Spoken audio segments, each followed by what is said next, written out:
I'm going around asking people about a national story. What do you think about the NSA and Eric Snowden and all of that? Have you heard about this? No, not really. I know I had vaguely heard about it because somebody was talking about it the other day, but I wasn't really listening. Gotcha. Well, basically, Eric Snowden is somebody who worked for the NSA or the National Security Agency, and he came across some information of a program that the NSA was using called PRISM, which is basically something that they're using, a program that they're using through which they are cooperating with the 9 largest internet companies in the world, like Yahoo and Google and things like that, to, without warrant or anything like that, collect information on all of their customers. And this has been going on since 2007 at least. Is he the guy in China now? Yes. Okay, I know everything about this. Well, not everything, but... So my question is what do you think? Is he a hero or a villain? Villain. A villain? Yeah. Why? I would say that. Why is that? I mean, because I don't feel like he's doing it for the right reasons, you know? What reasons do you think he's doing? He had it made where he was at and everything, and I don't even know where all the money he had was coming from either, because he's not really some hotshot. He never really went to school, never really...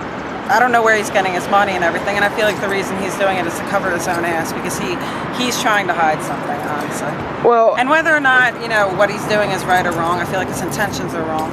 Well, I mean, whether I don't know the guy, so I don't know, but I mean, don't you think it's kind of a shame that somebody who lets people know what's going on with their own government has to flee the country to, you know, to avoid that charges? I agree with. I just think that his intentions are wrong. I think his intentions are because he is hiding something.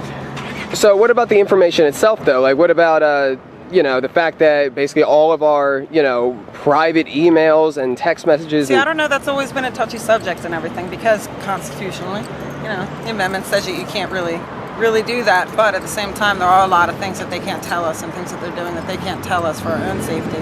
But I don't know where you draw the line with that. Well, where do rights come from? What do you mean? Where do our rights come from? Like, do rights come from the government? Some of them.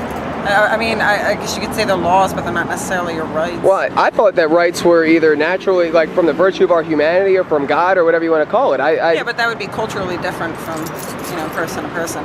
So my point being is that they're inherent. So if they're inherent, how does any other person or group of people have the right to take them away from me and spy on me, even though I've done nothing wrong, and have no reason to suspect that I've done anything wrong? I agree. Like I said, I think that it would be culturally different from person to person. That would just open a whole Pandora's box if you were to say that it's not okay for these people. But there are some situations where that is okay, you know.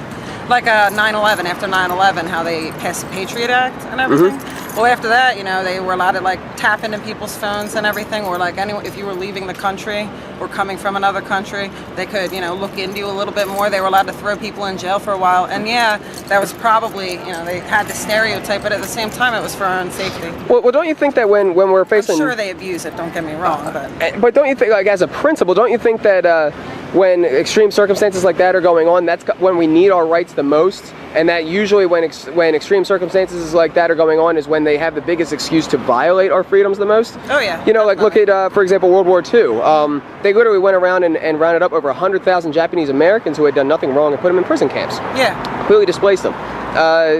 You know, that's wrong. That's a violation. And I know they abuse it. I mean, personally, myself, like, I don't use banks because I'm terrified of people watching. I won't even get a flu shot because I'm afraid of what's in it and everything. Like, I don't trust any of that. I don't use Google. You shouldn't. Any of that, because I'm paranoid. I really am paranoid. But at the same time, I could see where sometimes it might be necessary.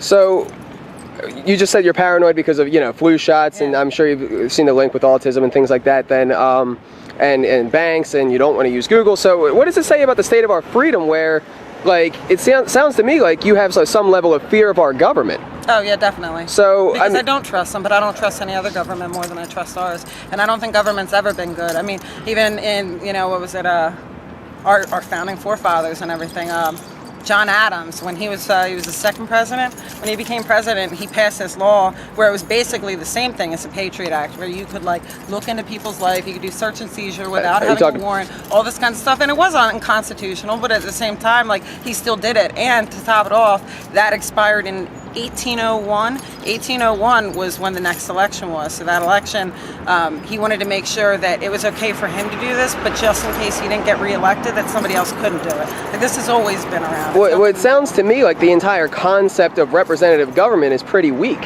You know, like is that like the government doesn't actually, you know, once you have a monopoly on force the way that the government does, and a monopoly small group of people saying I'm going to call the shots, and then I have, you know, my enforcers, whether it's the police or whatever agency, to carry out my will and enforce my will, that it's inherent that any government will be in violation of our rights. I hate being so pessimistic, but how could it ever be anyway? Like, it never has been in the past. I mean, there's small little cultures and everything in tribes, you know, maybe in little Africa, but they've never been big.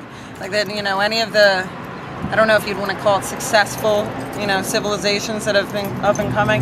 It's always been this way. I mean, there's always been war, there's always been violations of rights, and there's always been corruption. It's nothing new. Have private citizens ever declared war? Like, can you name one time in history where it wasn't a government declaring war against another government? It was rebellions. Rebellions, you could say that, definitely. Well, that's usually people saying we're not free enough. Revolutions, I mean, that is the people. And that's people saying we're not free enough from our own government or whatever governance is over us, and we want to be freer.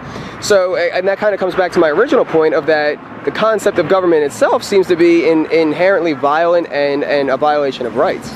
Yeah.